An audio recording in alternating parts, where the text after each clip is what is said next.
ہر انسان اپنی زندگی میں بہت سارے رشتوں کو لے کے چل رہا ہوتا ہے۔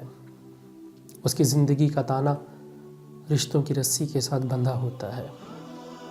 ان میں بہت سارے رشتے ایسے ہوتے ہیں جو اس سے خوش ہوتے ہیں اور کچھ اس سے ناراض ہوتے ہیں۔ انسان ایک معاشرتی حیوان ہے، یہ اکیلا زندگی نہیں بسر کر سکتا۔ یہاں تو میت کو اٹھانے کے لیے بھی 4 لوگوں کی ضرورت ہوتی ہے۔ زندگی میں ہم اپنوں سے بعض اوقات اتنا دور ہو جاتے ہیں، قلبی طور پہ اتنا دور ہو جاتے ہیں کہ شاید واپسی کے دروازے بہت مشکل سے کھلتے ہیں۔ آپ ان مسائل کو جاننے کی کبھی کوشش کیجیے گا جس وجہ سے وہ دروازے بند ہوتے ہیں۔ ہم میں سے بہت سے ایسے لوگ ہوتے ہیں کہ جو اپنے ساتھ بدگمانیوں کے انبار لیے پھرتے ہیں۔ واصف علی واصف صاحب نے یہاں بڑی خوبصورت بات فرمائی تھی، رشتوں کی رسی ہمیشہ اس وقت کمزور ہوتی ہے کہ جب انسان خود سے بنائے ہوئے سوالوں کے جواب بھی خود سے تلاش کر لیتا ہے۔ اس کو ذرا اس طرح وضاحت کر دیتا ہوں کہ آپ کا کسی کے ساتھ کوئی ریلیشن ہے، کوئی تعلق ہے، وہ میاں بیوی کے درمیان ہوتا ہے، وہ ماں باپ بہن بھائیوں کے درمیان میں ہوتا ہے، وہ دوست احباب کے درمیان میں ہوتا ہے، رشتہ داروں کے ساتھ آپ کے تعلقات ہوتے ہیں۔ آپ کسی کے ساتھ جب کوئی تعلق وابستہ کرتے ہیں تو وہ آپ کے ساتھ بہت سی توقعات بھی وابستہ کر لیتا ہے۔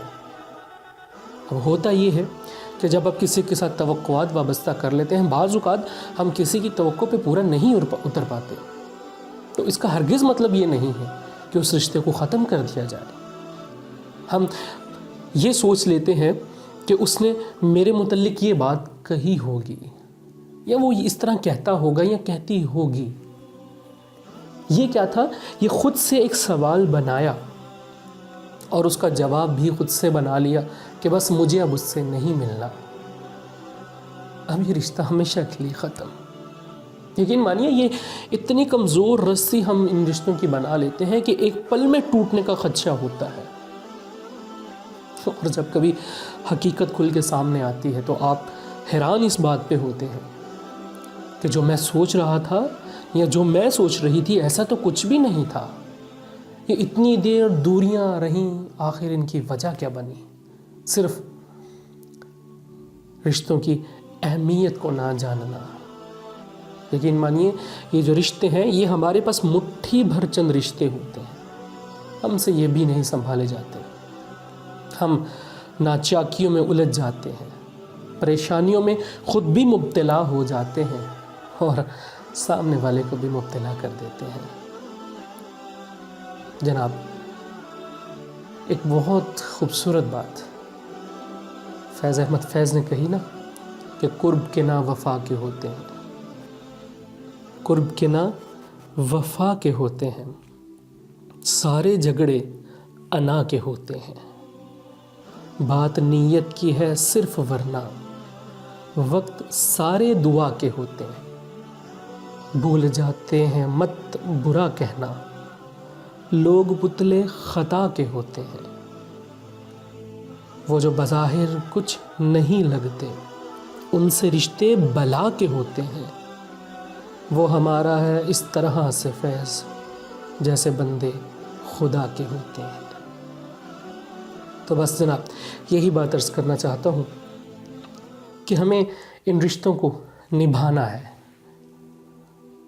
آخر کون سی ایسی وجہ ہے کہ ہم ان کو لے کے چلنا نہیں چاہتے؟ ایسی بدگمانیاں پال لیتے ہیں، ایسی بدگمانیاں پال لیتے ہیں کہ دلوں میں قدورتیں ایسی ہم جمع کر لیتے ہیں کہ جب کبھی وہ بات کھل کے سامنے آتی ہے تو ہمیں خود سے شرمندگی اٹھانا پڑتی ہے اپنی ذات میں کہ یار یہ بات تو ایسی تھی نہیں جیسے میں سوچ رہا تھا یا سوچ رہی تھی۔ اپنے آپ کو ہمیں پازیٹیو رکھتے ہوئے چیزوں کو مثبت انداز میں دیکھنا ہے اور رشتوں کی اہمیت کو سمجھیے، ان کی قدر کیجیے۔ یقین مانیے جب یہ یا جن کے پاس نہیں ہوتے ان اس چیز کی اہمیت کا بخوبی اندازہ ہوتا ہے۔ آج آپ کے پاس سب رشتے ہیں، ماں باپ کی صورت میں، بہن بھائی کی صورت میں، میاں بیوی کی صورت میں، ہمیں شاید ان کی قدر نہیں ہوتی، دوست احباب کی صورت میں ہوتی ہے۔ ہم کوئی سال ایک دوسرے سے نہیں ملتے، چھوٹی چھوٹی رنجشوں کی وجہ سے، چھوٹی چھوٹی باتوں کو لے کے طول دیتے رہتے ہیں اور زندگی بھر ایک دوسرے سے دور رہتے ہیں۔ بس آج ہی کسی بہن سے، کسی بھائی سے، کسی رشتہ دار سے اگر کوئی ناچاکی ہے، پہل آپ کر لیجئے، آگے آپ بڑھ جائیے، اللہ آپ کو اس کا بہت اجر عطا فرمائے گا۔ اگر کسی نے کوئی آپ کے ساتھ زیادتی کی بھی ہے، اللہ کی رضا کے لیے اس رشتے کو بچائیے، وہ رشتہ اگر کمزور پڑ گیا اس کو مضبوط آپ کیجئے، انشاءاللہ اللہ کی عزت میں اضافہ فرمائے گا، اور اللہ ہمیشہ جھکنے والوں کو بلندی عطا فرماتا ہے۔